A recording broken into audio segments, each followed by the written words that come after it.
The guy looked at Yoon-se. She nodded at him, signaling that Yeon-so should agree. The guy told Yeonwoo's father that they would cover him. The man asked them to keep their distance because his son wouldn't let those scumbags touch him. Suddenly, someone stopped him at the end. Chwan wanted to find out what the man was planning first. Did he really hope his son would follow him? Maybe there was another way? Yeonwoo's father was silent. He didn't know how to respond to that. Then, after a moment of silence, he declared that all he had left was faith. After those words, the man walked away and didn't stop again. He stepped inside where everything was shrouded in smoke. It hit him in the nose immediately and he started coughing. Bodies lay everywhere. The police were there too, but there wasn't a single living soul. It seemed like the place had already been cleaned out. Most likely it was Yeon-woo. That's what the father thought. Suddenly, someone spoke to the man. It was Song Soo-don. He said it was amazing because he had been waiting for the police. But here he was. Yeonwoo's father recognized that scumbag. Song Soo-don ignored the reaction and said that unfortunately the father was late because he was the only one here. He asked if the man had seen it too. What beautiful cages. Then Song Soo-don turned and said he would save the man. After that, the guy abruptly stood up. The father was in shock but didn't lower his weapon. Song Soo-don said the man had a chance but lost it. Suddenly he fell silent. And then gunfire erupted. Yeonwoo's father went wild. He screamed and asked where his son was. After all, he had warned that scumbag. However, his moment of glory didn't last long. Song Soo-don released the cages. It cut off the gunfire. Song Soo-don was very close to him. He told the man that only 1% of beings could turn cages into skeletons. It was quite a rare ability, and Song Soo-don possessed it. He didn't like that Yeonwoo's father made him the villain, but if he were in the man's shoes, he would have acted the same way. After all, the cages were their salvation, and they would help everyone. Suddenly, something shot at Song Soo-don. Yeonwoo's father turned at the sound of the shot. It was Chwan. He had come to save his brother and asked if everything was okay. Song Soo-don crouched down. Yeon-so saw the scumbag who shot at him. And finally, they faced off. The guy told Song Soo-don to prepare for death. Then the guy abruptly stood up and ran. Song Soo-don quickly headed toward the guy. Yeon-so promised he would be a corpse. Then Chwan immediately intervened. He hit Song Soo-don because shooting from that distance made no sense. Chwan kept hitting and didn't stop. But Song Soo-don wasn't going to let that slide easily. He struck back, using the skeleton. But Chwan dodged and didn't even understand what that idiot had just done. What was he thinking? Song Soo-don was in shock. Had he just been humiliated? This made him lose focus, and Chwan landed a solid punch right in his face. The guy literally fell into a knockout. Chwan ordered him to stop fooling around. Yeon-so said the man was just incredible because that idiot scared him to death. Chwan blushed and replied that there was nothing special about it. While Yeon-so was fanboying over Chwan, Yoon-se watched all of this and thought how strange it was. She asked Song Soo-don why he stayed and what he planned to do. And Yeon-so asked where Lee Yeon-woo had gone. Song Soo-don began to form a skeleton again. Yoon-se noticed this and tensed up. The guy stood up, and the skeleton spread all over his arm. They were so annoying, so curious. Suddenly, the cages flew at them and completely covered them. Yoon-se got distracted by this. It all happened so fast. She didn't even notice how Yoon-se had gotten closer to her. Song Soo-don said that if they knew so much, they would soon grow old. Meanwhile, the scene shifted to the street. Seong-yu was waiting for them there and didn't understand why it was taking so long. Suddenly, a siren sounded. The military had arrived. Meanwhile, Song Soo-don was choking Yoon-se. Suddenly, something caught his attention. The amulet around her neck, it had shown itself. He even let her go and asked what it was. It looked like a dog tag. Meanwhile, Yeonwoo's father was unharmed. Song Soo-don really hadn't touched him. Suddenly, something caught his attention. What was that? The floor began to cover with skeletons and cages. He looked further and realized it was coming from the bodies. Song Soo-don ripped the dog tag away. What a jerk. Yoon-se ordered him to return the dog tag to Appa before she killed him. It was probably a mistake to let emotions take over because Song Soo-don immediately realized that Yoon-se's father was a soldier. The girl admitted it and added that unlike Song Soo-don, her father was loyal to his cause and died on a mission. But what could she possibly know about him? It was just ridiculous. Did Yoon-se really believe that? That her father died saving people? But now people hated soldiers even more than the cages. He died a dog's death. Yoon-se ordered the scumbag to shut up or she would rip out his damn tongue. Then Song Soo-don suddenly confessed that the more people humiliated him, the more he liked it. What was the point? People criticized the quarantine for its brutality. So Song Soo-don asked what Yoon-se would do if she saw them. Would she pity them? Cry? forget who protected her. Shouldn't she be grateful to him? Suddenly, Song Soo-don felt very ill.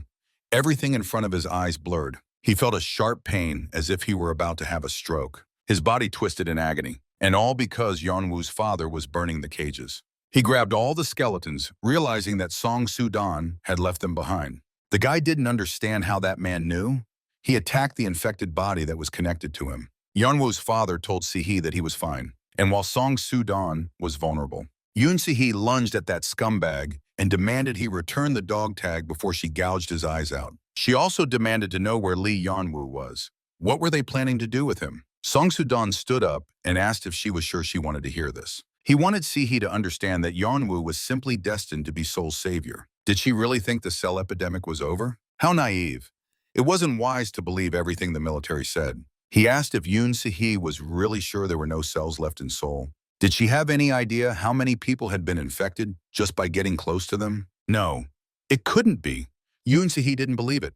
He was just a crazy fanatic. Meanwhile, Yeon-so relayed the coordinates over the radio, entrance, main doors, and said the target was found. Meanwhile, outside, there was a sniper. He was looking right at Song Soo-don. Then a shot rang out. The guy didn't have time to react.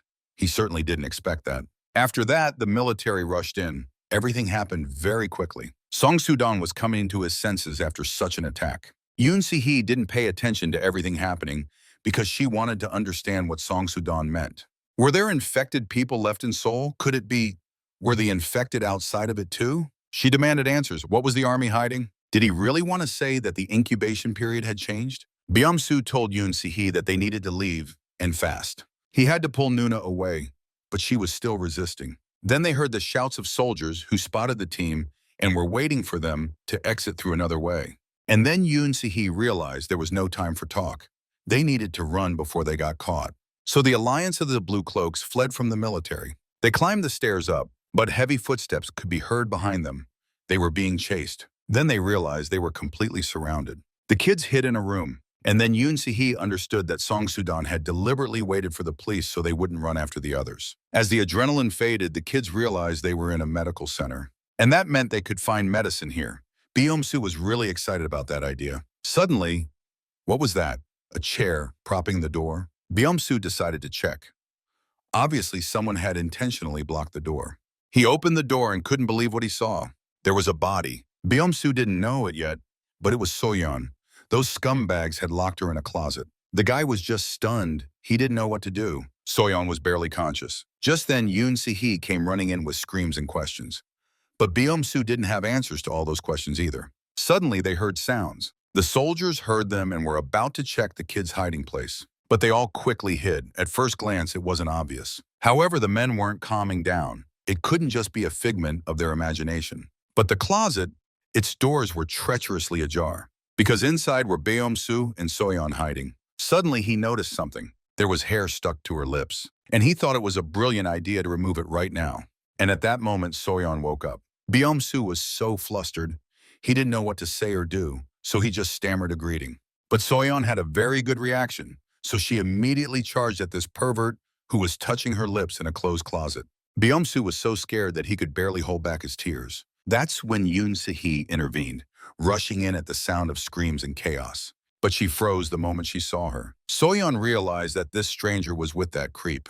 They were both wearing the same cloaks. She knew she had to defend herself. It was her against two. Soyon grabbed a sharp pencil and threatened Yeon-so with it, warning him not to come any closer. Yoon Si-hee stepped in and threatened that bitch, saying if she tried anything, she'd be the one to die.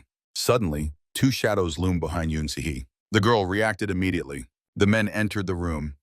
They had very little time. Yeon-so heard this and decided to act fast. He lunged at Soyon with his whole body. Then he covered her mouth with his hand. After that, he gestured for her to stay very quiet. Yeon-so even quietly apologized. Yoon Si-hee hid under the bed. The men were discussing how they had definitely heard some noises, but now there was nothing in sight. Suddenly, Yoon Si-hee realized something. She recognized that voice. It was Yeon-woo's father. The men were overjoyed to see the kids alive. But then, Yeon-woo's father froze. He heard a familiar voice, and then he saw the face. Because he spotted Soyon. The girl cleared her throat.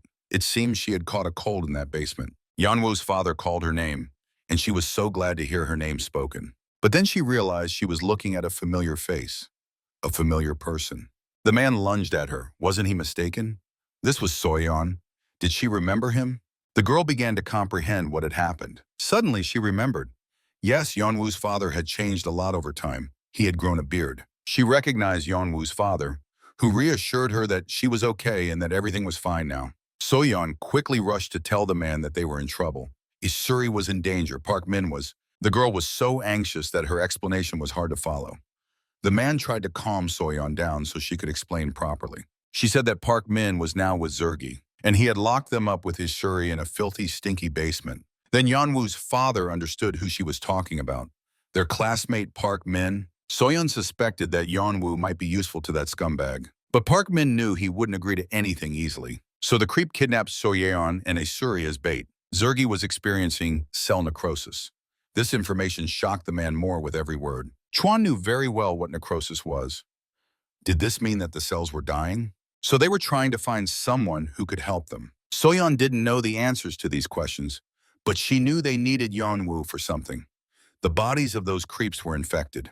They wanted to become like Yeonwoo, to get a body that wouldn't decay and could regenerate forever. It was the perfect immunity that everyone dreamed of. But that's exactly why they needed Yeonwoo, and even the armies. Meanwhile, the scene shifted downstairs. There were many soldiers, some injured, and in the corner sat Song Soo-don, looking terrible. The police continued their search for survivors. They needed to find out the identity of the boy from Song Soo-don. Suddenly, someone called the captain and asked him to take a look. He was shown a large pile of bodies, just lying there like a graveyard. But the men had never seen such horror before. It looked like a massive infection. Why were there so many? The commander ordered them to burn them all. He asked for a flamethrower. Song Soo-don could barely breathe, but he still heard what the military was planning. And they couldn't do that. If they did, then with him. However, his words and threats fell on deaf ears. Suddenly, someone shouted about the boy. The target was moving, and it was heading straight for the soldiers. They were on high alert. The boy had just been unconscious. He barely had the strength to speak, but Song Soo-don ordered them not to touch him. After all, he was still alive. But they didn't just ignore him. They immediately opened fire on him. Song Soo-don felt like he was melting away. The captain ordered them to shoot quickly. That was the only way they could take down that scumbag. Suddenly, memories flooded the boy's mind. Then the commander had also ordered to shoot at him. But one of them, his friend, hesitated. He didn't rush to open fire. There he was, Song Soo-don. He begged his friend not to shoot, but his body was already starting to cover with cells. He was infected. He pleaded with his friend, the one he trusted, to help him. Meanwhile, the scene shifted back to reality. Yeonwoo's father and Yoon Si-hee cautiously stepped out, carefully surveying the area. There they saw a monster sitting alone. At first, it wasn't even clear what kind of creature it was, and whether it was even alive. However, they guessed it was that same boy. Suddenly, Chuan noticed something and shouted, because there was a pile of skeletons nearby. Then Song Soo-don stood up and spoke. He said those creeps thought Song Soo-don wouldn't come back for them. But right after those words, he just collapsed and fell. Yet even then, he didn't stop talking. Song Soo-don declared that he could feel the infected, the body of each and every one of them. They were alive, just like people. Yeonwoo's father asked if the boy had stayed behind to protect all those creatures. But Song Soo-don was silent. It was clear he was putting a lot of effort into this. After that, he said that the team was just like them, and he felt he would have to find the person with immunity himself. But Song Soo-don promised that the time would come when Zergi would find a savior, and then a massive quarantine war would force the residents of Seoul to turn against an entire nation. After this, Song Soo-don fell silent. Meanwhile, the scene shifted to the exit. The team was leaving, discussing Song Soo-don's words. It turned out there were many cases of infection, but they just didn't know about it. Yeon-so said there was something much scarier about all this, because if Song Soo-don's words were true, then it meant there could be an infected among them. Chuan started shouting, "Enough of this nonsense. Did they really believe it? Some crazy psychopath." But Yoon Si-hee wasn't calming down. That idiot might know something about the soldiers' plans. Yeonwoo's father explained that Zergi could be tracking the soldiers, and the team was always trying to learn something about them. In the end, their victims would be the Blue Cloaks. Yeon-so agreed. If they could determine their age range, there would probably be many deserters among them. Meanwhile, Soyeon stood by the door, away from everyone. Yeon-so watched her and concluded that the girl still didn't trust them, and she continued to walk alone. Then Soyeon suddenly noticed that Yeon-so was watching her. He quickly grabbed his phone and pretended to be typing something. Yoon-se asked him where the younger one was. Beom-su would try to contact him now. Then Soyon was called. It was Yeonwoo's father. He asked what had happened to the other kids. She was open and immediately started to explain. Soyon didn't know why, but those guys were targeting them. She recalled how it all happened. They were with Sanjuna back then, when suddenly those creeps in masks burst in. Sanjuna tried to shield the kids with his body. Then one of the creeps asked if there were any students from Chonggang High School in that room. Sanjuna immediately realized it was Zergi. The boy declared that they would kidnap the girls for a short while. And Soyon said there was definitely something off about that guy. Yeonwoo's father didn't understand, and she explained that his mutated body looked somehow plant-synthesized? What kind of monster was that? Soyon remembered she had wanted to ask for a long time who had told him about her. Suddenly, Beom-su noticed movement outside the window. It was Ham Song-yu. Ong-yu sneaking around and constantly looking over his shoulder as if he was afraid of someone. After checking the area, he stepped inside. He approached that office. Ham Song-yu clearly knew where he was going. He carefully opened the door, but then he cursed in irritation. He opened the closet where Soyon was, and that's what annoyed him so much.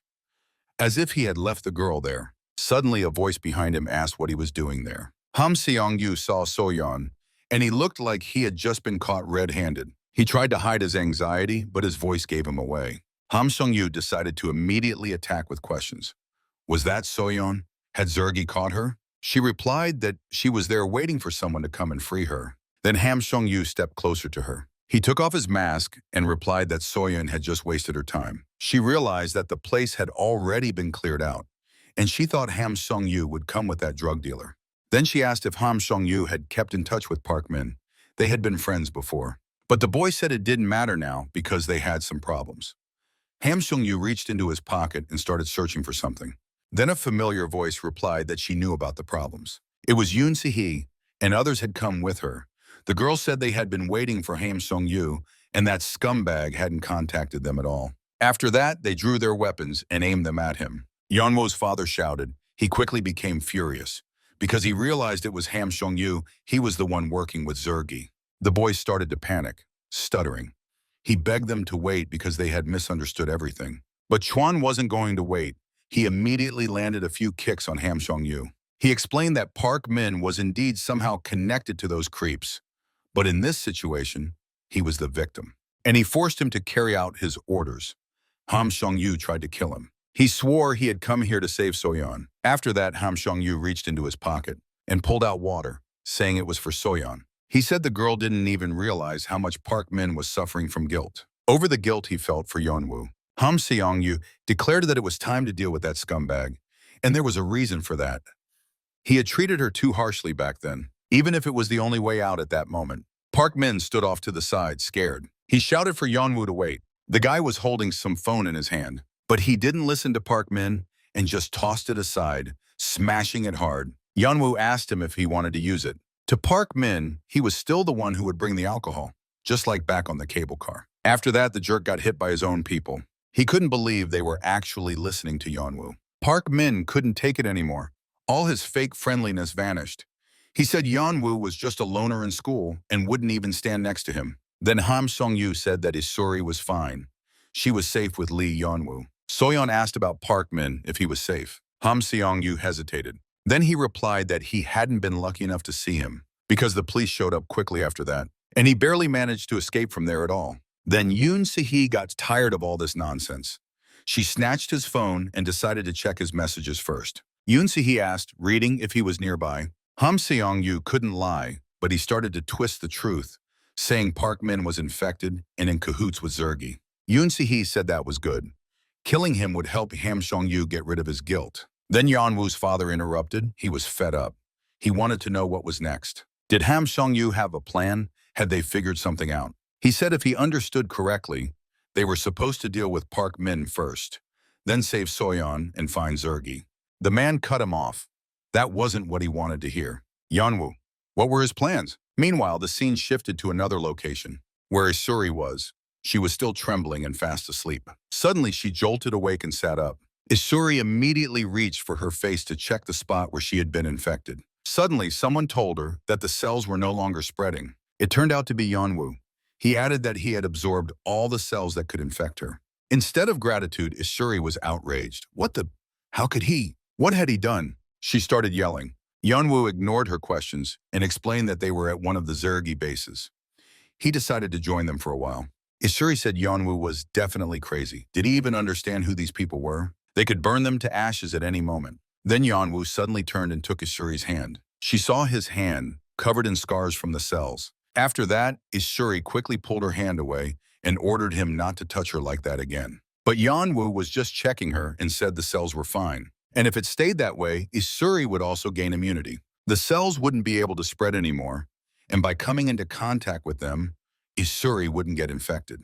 The girl just couldn't believe it. Yeonwoo had lost his mind. So he asked what Ishuri was thinking about. He continued asking questions. What if other people gained immunity? What if the residents of Seoul could come together? Ishuri didn't understand. All of this was just irritating her. What nonsense was Yeonwoo talking? A group with immunity? But there were too many infected. Ishuri couldn't even imagine how many. And when the incubation period ended, chaos would start in Seoul again. Ishuri still didn't believe it. What people with dormant cells? Cells didn't reproduce in winter. When suddenly, the realization hit her hard. Could it really be because of winter? Yes, Yeonwoo confirmed her worst fears. The cells had adapted to even the harshest winter. When the guy woke up on Bamson Island, he immediately felt everything. He felt how the cells had evolved. And that's why when the weather got better and warmed up, the cells would continue to reproduce. And then hell would break loose in Seoul. Ishuri understood this, but she didn't want to accept this reality. More cells, another apocalypse. When she accepted the situation, she asked Yeonwoo what his plan was. Could he give immunity to the infected? In theory, it was possible, but the guy wasn't sure. Ishuri was getting irritated again. She had completely forgotten how difficult it was to deal with Yeonwoo. He had just said he could share immunity. The guy calmly explained that he was just trying it out on Ishuri, but it hadn't worked on the previous infected. He had tried it on all the infected police officers he encountered.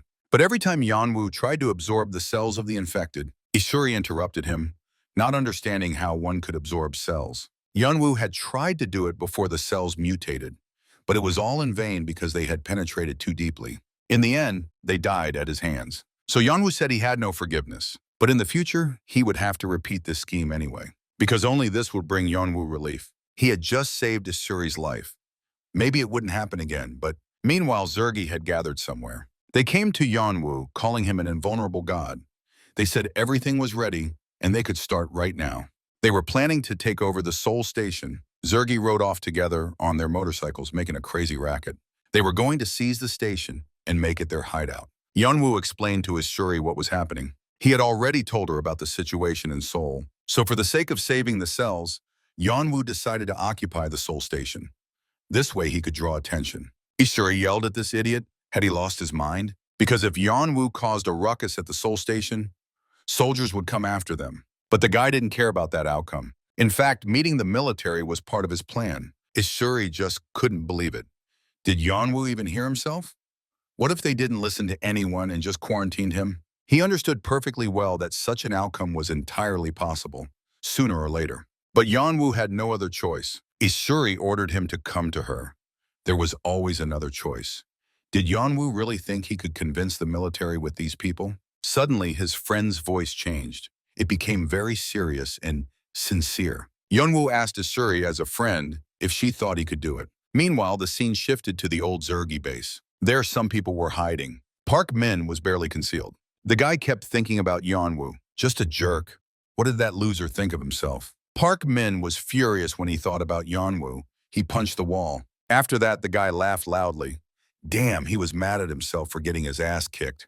What a loser he was. What had that jerk Park Min done to Yeonwoo? A pathetic loser he had just toyed with. Park Min promised himself and Yeonwoo that they would definitely meet again, and then he would regret it. When suddenly he heard a rustling by the door. Park Min saw a shadow and thought it was Ham Sung-yu. He swung the door open and asked if that idiot had completely lost his mind.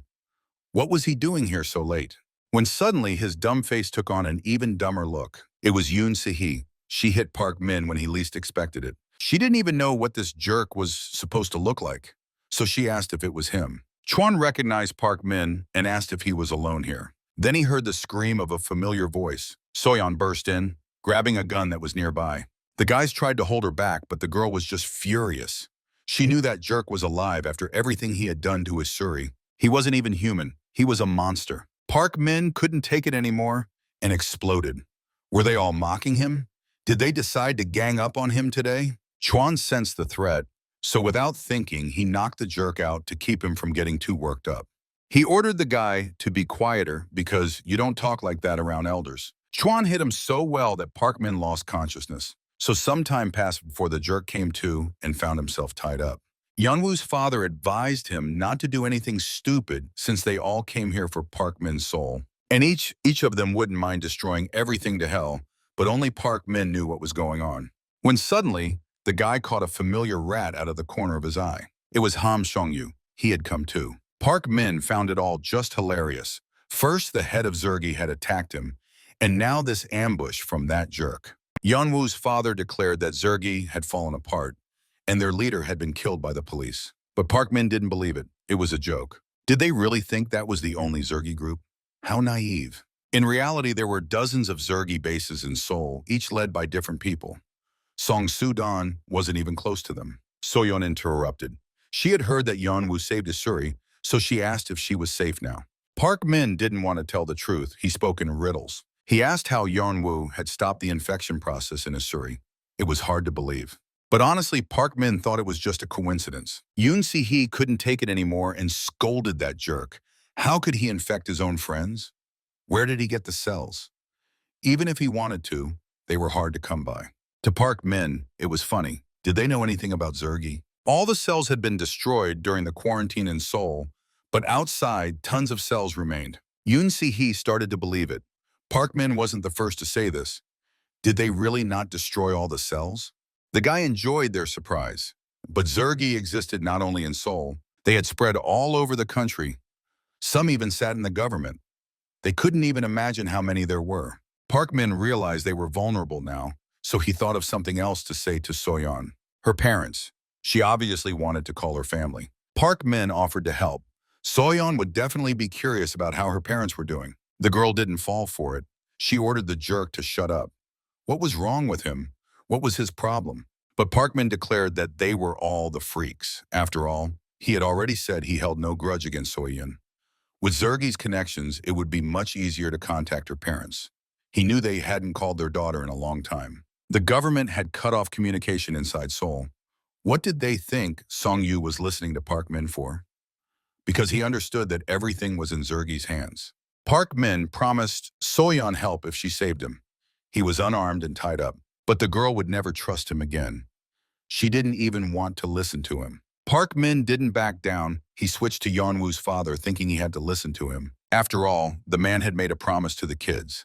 He promised to get everyone home and take them to their parents. Park Min reached into his pocket. He pulled out his phone and threw it on the floor. He said if they didn't believe him, they should see for themselves. Park Min had been in contact with him through that phone, and they really saw some horrifying things there. Park Min said that many had already received help from him. After all, he was the class leader. Suddenly, sounds echoed from outside. It was a helicopter, flying right past them. The scene shifted to the Seoul station. Some people had found shelter, and they suddenly began to flee. Chaos erupted, because the Zerg had arrived. And with them, Yeon-woo. For others, it was just a game. But not for him. He had a mission. The focus returned to the team and Park Min. Yeon-woo's father demanded answers. Just then, Yeon-so announced that the Zerg had started a broadcast. Park Min found it amusing, claiming they would never die. Didn't they all understand that the Zerg were limitless? The guy swore he could help, that he could be useful. Park Min asked them to trust him, but it sounded more like a desperate plea. Yet maybe it could work. Meanwhile, back at the station, the military had arrived. Everything was going according to Yeon-woo's plan. Over the radio, the commander ordered everyone to prepare, because inside there were a lot of infected people. Meanwhile, the broadcast revealed that the Zerg were planning to take over the Seoul station. They had taken police officers and civilians hostage. The Zerg were terrorizing and mocking them, broadcasting it all live. The guy was so caught up in it that even his partner asked him to stop. And in the crowd stood Yeon-woo. Suddenly he saw people hiding, trembling in fear. Yeon-woo felt compelled to approach them. Just then he heard a child crying out to his mother, saying he felt unwell. This caught his attention. It was a boy named Min-woo, and his mother was pleading with him to hold on a little longer. She promised everything would be all right. Suddenly, the son asked when his dad would be back, and it was clear the mother was lying when she replied, "Soon." Then someone addressed the woman. It was the Zerg. The leader ordered her to hand over the child. The mother clutched Minwoo tighter. She couldn't give up her only son. Yeonwoo watched silently. Of course, the woman was powerless against the Zerg, and they took Minwoo from her. The men nearby stepped in, but those bastards had gone too far. But of course, the Zerg didn't like that tone. However, they were momentarily distracted. Distracted by Yeonwoo, who was talking to the child. The boy declared he wanted to help Minwoo. The child looked no older than 10 and appeared very sickly. He might have been nauseous. Yeonwoo told Minwoo he understood because he felt unwell too. He figured the cells in the child's body had activated earlier. He told Minwoo that he had survived because his mom was there. Then Yeonwoo extended his hand and asked if he wanted his mom to be close. If so, he could help Minwoo. Yeonwoo just asked him to trust him and reach out. Minwoo was terrified but loved his mom. So he reached out and touched Yeonwoo. Suddenly, his body was covered in black cells, and he felt a sharp pain. Minwoo screamed loudly. He couldn't hold back his emotions. The mother was desperate to help her son, but a man held her back. Yeonwoo now held the child with both hands. The cells were already starting to protrude outward. The boy was devouring them, just like an Asuri. Yeonwoo had the strength for this. There was just a little bit left. He begged Minwoo to hang on a little longer. And then it all ended as quickly as it had begun. Minwoo collapsed, his screams cutting off abruptly. "Of course," the mother screamed, calling Yeonwoo a monster. She blamed him for what he had done to her son. Suddenly, little Minwoo spoke. Yeonwoo's heart raced. He was so anxious about whether he would succeed this time. Minwoo's body trembled. He didn't have the strength to lift his head, but he managed to tell his mom how much it hurt. Eventually, he sat up. There wasn't even a trace of the cells on his face. Yeonwoo studied Minwoo closely. The mother was released, and she hugged her son tightly. The child confessed that he no longer felt pain. Then Yeonwoo spoke. But he spoke to everyone, because everyone in the room was infected. But he didn't know when the mutation would begin. During the incubation period, they were all safe, but soon the cells would activate. And they all needed to prepare for it, because they were all infected, without exception. The crowd began to whisper in panic. No one wanted to believe it. Who was this Yeonwoo to tell them such things? One man blamed him. He was the one infected. Just look at what Yeonwoo had done to the child. In his opinion, now Minwoo was sick too, so they ordered Yeonwoo to just leave. Meanwhile, Isuri was watching all of this from behind. She observed the situation from the sidelines, contemplating what to do. Suddenly, she told Yeonwoo that she could help him if he needed it. In Isuri's opinion, they were all acting foolishly and saying nonsense. And even if Yeonwoo saved them, he would never receive a word of thanks in return. They simply wouldn't believe him. And they would think that it was Yeonwoo who infected them all. But for him, that didn't really matter. He just had to do everything in his power. Then Isuri asked how Yeonwoo was feeling, because if he continued to absorb the cells, anything could happen to his body. Was Yeonwoo in danger too? What were they supposed to do then? Isuri couldn't believe that she was suddenly worried about others. Since when? Her words probably sounded like mockery. Isuri couldn't believe that suddenly other people started to care about her. When did that happen? The words probably sounded like mockery. She needed to deal with her own problems. Why was she even worried about that idiot? Just then, the Zergi team noticed something. They said someone had come to them. That interrupted the conversation between two classmates. Meanwhile, the scene shifted to the former Zergi base. There, Park Min was lamenting what had been done to him. They were leading him around like a dump. He wasn't a slave after all. Yeonwoo's father said it was Park Min's karma for betraying their trust. Soyon declared that if something was wrong with Isuri, that jerk would be on a leash for the rest of his life. Park Min cursed at the girls, and Chwan kicked him in the leg. And so they continued on. They were hiding from the military. A military transport was suspiciously parked. The father noticed they were heading toward the Seoul station, so they needed to hurry. Just then, a vehicle drove past them. Yeonwoo's father was really worried about what he saw. That sign. Why did they need such dangerous materials? Chwan snapped out of his thoughts. He hadn't even realized he'd been in a daze for a while. Suddenly, Yeonwoo's father asked Chwan about something. He was asking about the situation that had happened on Bamsan Island. They had been watching from a bridge with binoculars and had seen something back then. They had spotted a lot of radioactive waste. So he suspected that this squad had come from the island. Yoon-so had overheard their conversation. Meanwhile, the scene shifted to the Seoul station, where the military had already arrived. And that's when the waste truck showed up. The soldiers were thrilled to have reinforcements. They had been waiting for this. Soldiers in very strange suits got out of the truck. It was a containment unit, and they were about to declare a quarantine at the station. Meanwhile, the Zergi were not too happy about these guests. They had never seen people like this before. Some of the Zergi just laughed at their appearance, but most felt a sense of danger. The leader decided to mock these people out loud, sarcastically saying they must be really scared of humans in those outfits, and he asked them not to eat them. Meanwhile, Yovan also spotted the guests and told Asuri he had to go, asking her to stay hidden. Suddenly, she pinched his jacket, and she begged him not to leave. Asuri felt that something was off here. The military in suits asked everyone to follow their instructions, specifically to put their weapons on the ground and comply with quarantine protocols. The man even had to repeat himself. The Zergi weren't going to listen to them, to which they just barked at the soldiers and pointed out where they should go. Suddenly, everyone froze. Seeing this, Yeon-woo approached the Zergi, and everyone fell silent at once. The military just waited to see what would happen next. Yeon-woo told them he just wanted to help the infected, that's all. The commander told him that the boy was responsible for the incident that occurred on Bamsan Island. They had noticed an extraordinary small danger in that place. Just then, one of the Zergi spotted a drone outside the window. He alerted the others. This was all very suspicious. Whose drone was it? What was it doing here? Meanwhile, the commander continued speaking. He said that an operation was currently underway, codenamed Mud Bomb. After those words, he commanded to throw, and the Seoul station exploded. Meanwhile, Yeon-woo's father was running fast. He could barely breathe. His physical abilities weren't ready for this. But the thought of radioactive waste wouldn't leave his mind. A parental instinct told him this wasn't just a military operation. After all, he remembered that conversation with Yoon-se about how the military was actually developing a vaccine on Bamsan Island, a way to get rid of the cells. Then the man recalled the doctor's words. He had said there was nothing dangerous about radiation therapy. Thanks to research, they could cure cancer by irradiating the infected area. And as parents knew, normal cells were also damaged, but a large part of them recovered. Yeon-woo's father remembered that memory very well, and all the signs that were on the machine where Yeon-woo was. Suddenly, he was pulled from his thoughts. He was running on autopilot and didn't even notice the crowd of people. The path was blocked. They had to turn back. They were no longer sure they could return to the Seoul station. Desperation reached a point where they asked Park Min. Soyon wanted to know if it was true. Was it true that he could contact the others? Chwan supported the inquiry and asked how the radioactive waste he mentioned was used.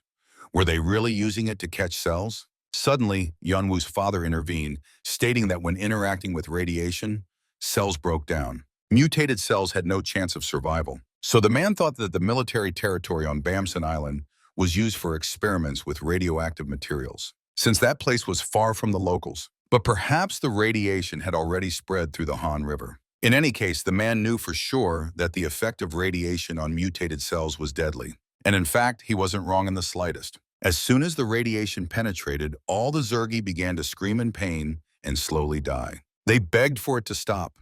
The leader suddenly started shouting about the gray man. Then the commander's voice rang out, announcing a quarantine, and then the firing began. But the thing was, it wasn't just the Zergi suffering.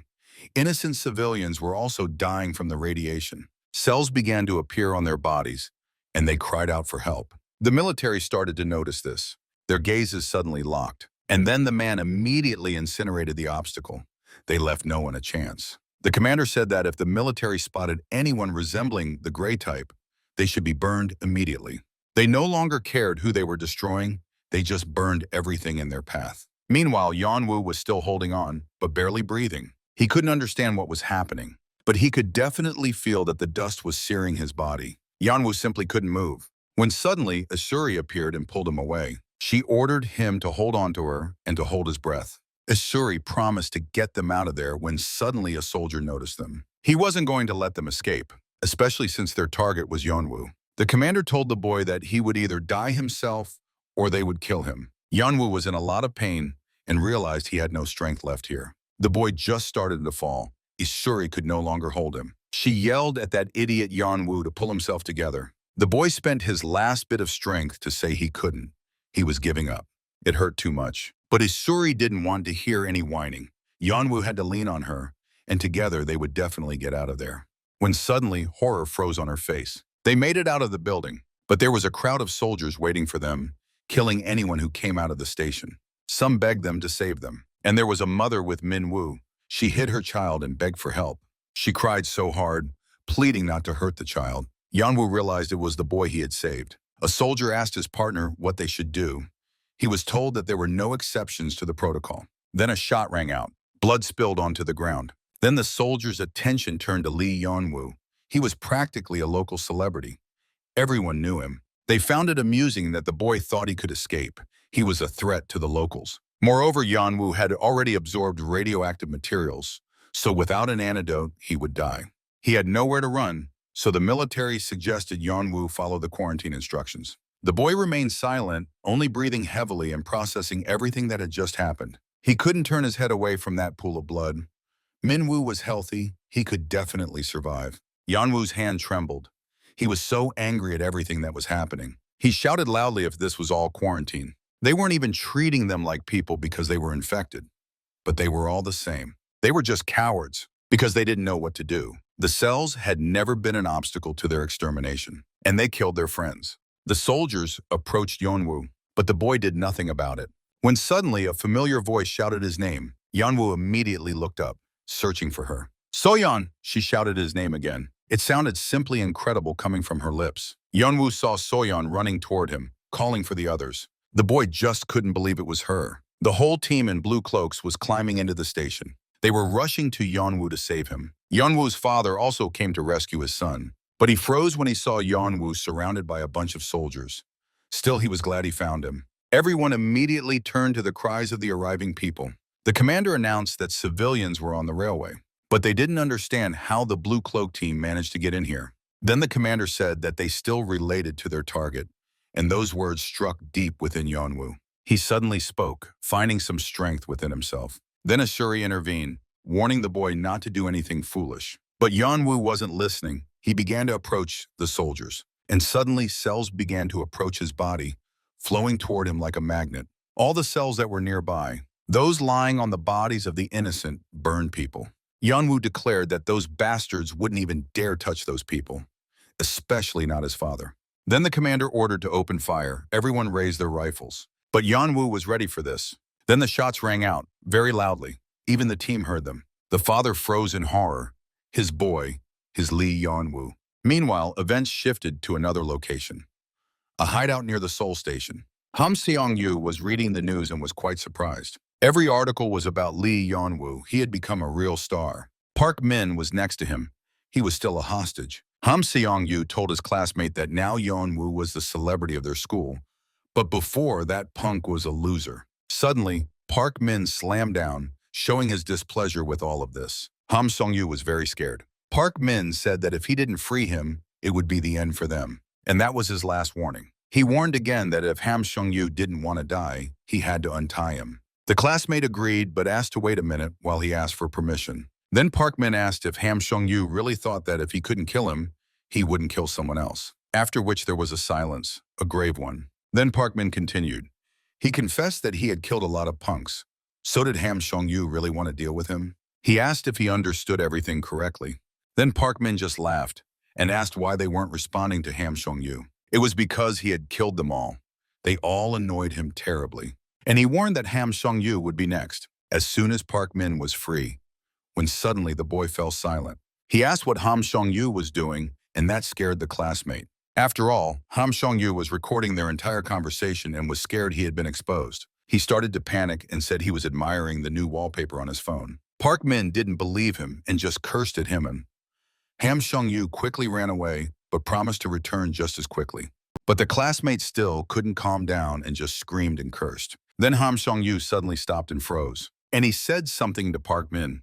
His voice was completely different now, more serious and confident. He asked him if Park Min could really contact them using the Zergi, to which he replied that Seong-yu was definitely finished, and their classmates, whom he had been searching for, were long dead. But in reality, Seong-yu wasn't talking about classmates.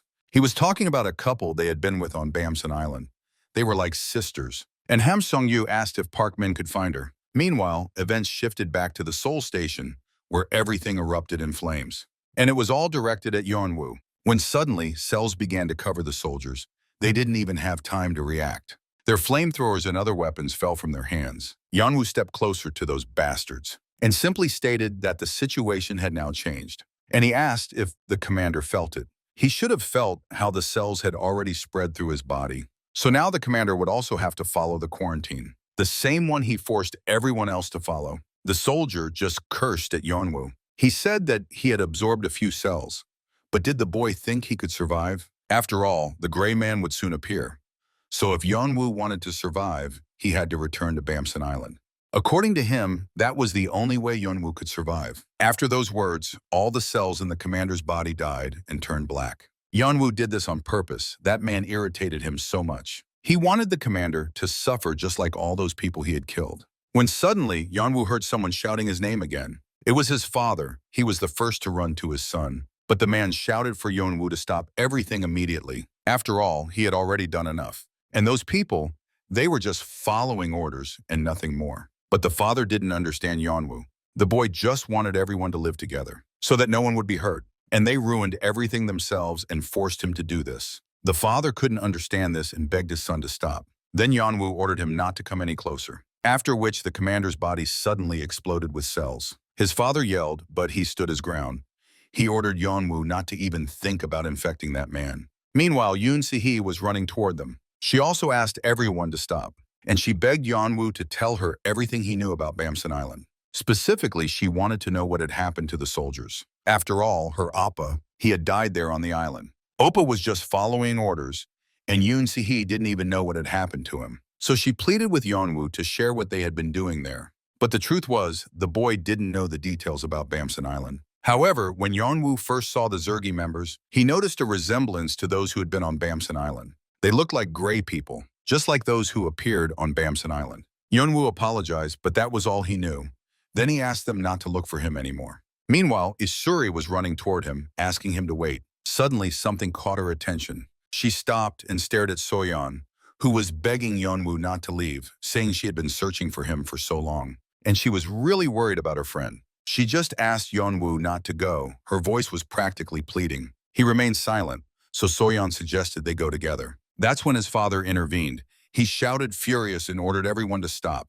He commanded Yeon-woo to put an end to this nonsense and listen to his father. After all, it was his duty as a parent to guide his son on the right path. He had made a promise to his mother, and he wasn't going to accept what Yeon-woo was doing. He asked if his son wanted him to force him to stop. The father promised he would do everything to stop Yeon-woo, so he asked him not to make him use force. Then Yeon-woo turned to his father, ignoring everything he had said, and asked why the man had come here. After all, he had said they couldn't come to a mutual decision. Yeon-woo hadn't finished speaking when Isuri interrupted him. Soyon noticed her and called out to her, but Isuri immediately turned away when their eyes met.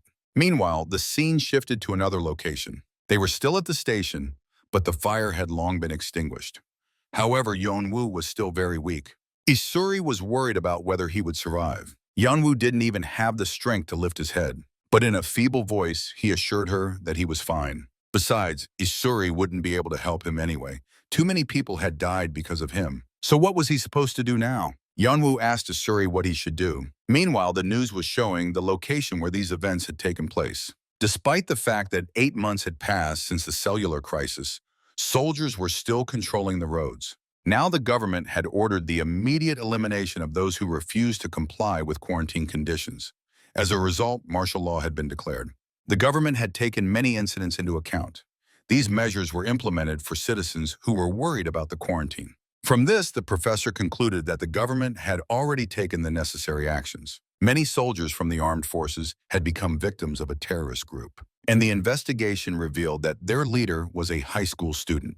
But what was important was that this guy was known on social media as invulnerable, and now they had to focus on preventing the spread of this information. What awaited Seoul in the future? Meanwhile, soldiers were checking the streets. The commander ordered them to head to Zone B, and Isuri was hiding nearby.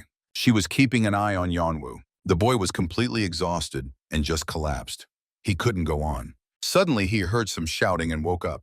But in reality, it was just memories. Terrible memories of people fleeing the station while soldiers burned them. At that moment, Isuri appeared and asked what he was doing. After all, there were soldiers everywhere outside, and they would have to stay in this place for a while. Isuri asked if Yeon-woo was okay.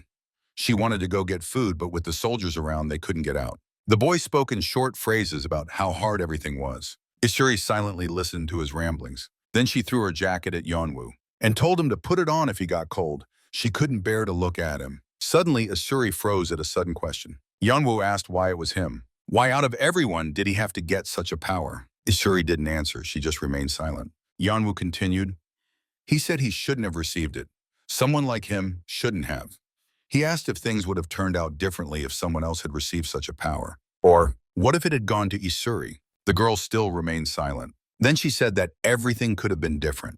But she didn't care about those losers, even if Yeonwoo had to kill 100 people. She advised him to always think about himself first, no matter how selfish that sounded. Yeonwoo had to live, taking advantage of everything, and not think about the pathetic idiots. Then Yeonwoo suddenly said he was glad Ishuri was there with him now. He said that without her, it would have been much harder for him. And with Ishuri, he could talk about anything. The girl silently listened and said nothing, even though she had things to say. Ishuri went to another room where she said out loud that Yeonwoo was just an idiot. What had gotten into him? What was with that frank conversation? Damn, had she done the right thing by staying with him? It was much more dangerous to become a target for the soldiers now. She held her phone and looked at the apps. Ishuri realized that none of this was beneficial to her. She thought about what goal the soldiers were pursuing. If they were trying to kill Lee Yeonwoo, suddenly, Ishuri remembered the commander's words before he died. He had told Yeonwoo to return to Bamsan Island if he wanted to survive. It was clear that the military was looking for him. Too many people were infected. They needed to find a way to cure everyone. Suddenly, heavy footsteps were heard. They were about to start searching from the entrance. Ishuri heard all the voices and footsteps. The soldiers immediately found Yeonwoo. He was their target, and they handled it so easily. But no one was going to approach Yeonwoo.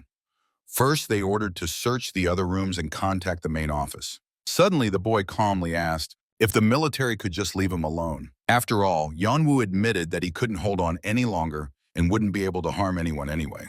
But the soldiers didn't believe him. Suddenly, one of them addressed Yeonwoo in a very weak voice, saying he had been looking for the boy.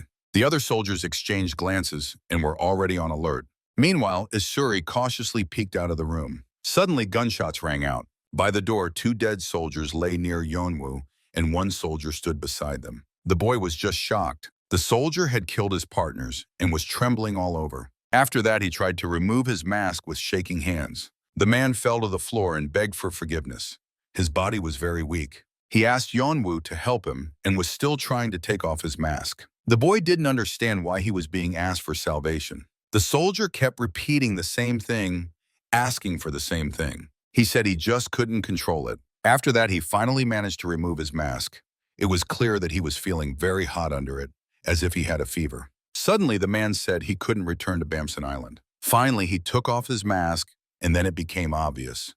He was infected. Yeonwoo immediately noticed the cells on the man's face. The soldier said he didn't want to be a test subject. Suddenly, Ishuri's voice came from behind him. She asked about the test subject. Ishuri grabbed the rifle left by the other soldiers and aimed it at the man, demanding to know what had happened on Bamsan Island. She threatened him to make sure he told everything, and he looked scared. Meanwhile, the scene shifted to Soyon. She was sitting apart from the others, very upset. And she wasn't as upset about Yeonwoo. Like Ishuri, they were friends. But she had just abandoned her, just walked away. Not even a hello. Soyon was so worried about her friend. They had both suffered from the Zergi. Ishuri had definitely noticed her, so why had she just left? Suddenly, someone spoke to her, pulling Soyon out of her thoughts. It was Yeon-so. He offered the girl a drink. The boy spoke very uncertainly, considering their first meeting. He said they had a whole bag of various things, but Soyon declined. She said she was fine, and Yeon-so left. Meanwhile, the men were discussing where they would go next. It was obvious they were headed to Bamsan Island. Chwan concluded that they had no choice but to go to the island after them. Yoon-se was just contacting others to see if they would join. According to her, the problem was that if Yeonwoo refused to cooperate with them, was there any point in following him? Yoon-se was addressing Yeonwoo's father more. Was there any point in searching further? Then Chwan made a few showy jabs, declaring he was ready to bring the boy back by force. Suddenly, Park Min spoke up. He said they all didn't know anything at all. And regarding Chwan, he said that he was killing him with his stupidity. Then the boys got into a verbal fight. Meanwhile, Yeonwoo's father pondered Yoon-se's words. They were left alone together. Yoon-se admitted that she often thought about her oppa every time she saw soldiers. But now it didn't affect her as much as before. She asked if the man wanted to say something, but he remained silent and just buried his head even deeper. And then it hit him that he hadn't changed his mind. He still wanted to stop his son. A father wouldn't let his boy turn into a monster. Meanwhile, Soyon was still standing off to the side, away from everyone. Up ahead, Ham Sung-yu and Park Min were discussing how that jerk had gotten in touch with someone. This caught Soyeon's attention big time, and that's when she jumped in. Soyeon snatched the phone from Park Min's hands, yelling about what those idiots were doing. The chat was open on the screen. Soyeon couldn't believe that Ham Sung-yu had just returned Park Min's phone. He was trying to justify himself, saying they just wanted to reach out to Choe and Oh Sun-yoon, and Soyeon wanted to find them too. Suddenly, their conversation was interrupted by the sound of gunfire. A real shootout had broken out outside. Park Min moved closer to Soyeon and asked if she remembered. They had first met when that gang had jumped him. Just then, the stairwell door swung open. Chwan and the others rushed in. They froze, waiting to see what would happen next. Then a shadow appeared in the doorway. Zerg stepped inside. Yeonwoo's father immediately sensed that things were bad. He ordered everyone to run, and gunfire erupted around them. Meanwhile, the scene shifted to Yeon-woo and Isuri. The soldier explained that the infection had been confirmed since that day. They were quarantined inside a special facility on Bamsan Island. The problem was that people kept coming there, but no one ever made it out alive. Everyone knew that, even the infected soldiers. And the man had been involved in clinical trials. He said he would die if they found out he was infected. Yeon-woo was his only hope. He begged for immunity. Isuri said it was too dangerous. Then the man started bowing and pleading for her to believe him. But people said Yeon-woo could save them from those cells and tell them everything about Bamsan Island. He saw that Yeon-woo was a good guy and could be trusted. So he begged him for the sake of everything holy. Meanwhile, other soldiers entered the apartment. They saw the bodies of their comrades and froze in shock. The soldiers moved on to check each room. Suddenly, they spotted the man. They rushed over to their comrade, asking what had happened. He briefly said he had seen him, and he meant Yeon-woo. Everyone suddenly perked up. He was their target. Where had he gone? What would this man do? Had Yeon-woo trusted him for nothing? Meanwhile, the teens had made it to the top floor and could hear the soldiers searching for them. Ishuri asked Yeon-woo what he was thinking. The boy just apologized. He just couldn't. Yeon-woo didn't want anyone else to die from those cells. Isuri didn't believe it. She didn't think he was that torn up about it. She called Yeon-woo a jerk and said she was going out for some fresh air. In the end, she asked what would happen next. Yeon-woo said they needed to leave. But where to? Isuri just laughed. To Bamsan Island? Yeon-woo asked if she would go with him, to which she just laughed again. Yeon-woo thanked her, and she flipped him off, and added that she just couldn't help it. Suddenly, blood fell to the ground.